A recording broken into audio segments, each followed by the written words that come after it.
নন্দকুমারে ভয়াবহ বাস দুর্ঘটনা, ওভারটেকে জখম 22 যাত্রী। শুক্রবার সকালে পূর্ব মেদিনীপুর নন্দকুমার থানার হাঁসগেড়িয়া 116 নম্বর জাতীয় সড়কে এক ভয়াবহ পথ দুর্ঘটনা ঘটে।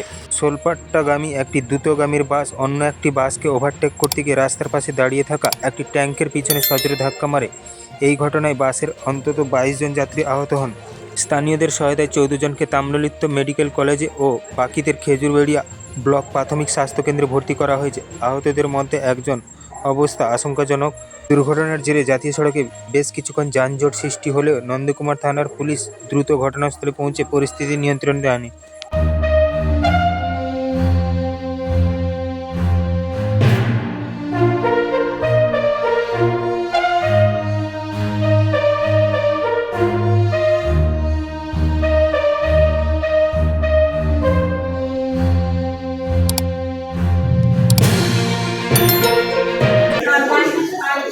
আপনার রাত কোথায় লেগেছে? লেগেছে নাকে রক্ত হচ্ছে, মুখ রক্ত হচ্ছে, পায়ে লেগেছে, পা রক্ত হচ্ছে। বাবার পা কি লেগেছে?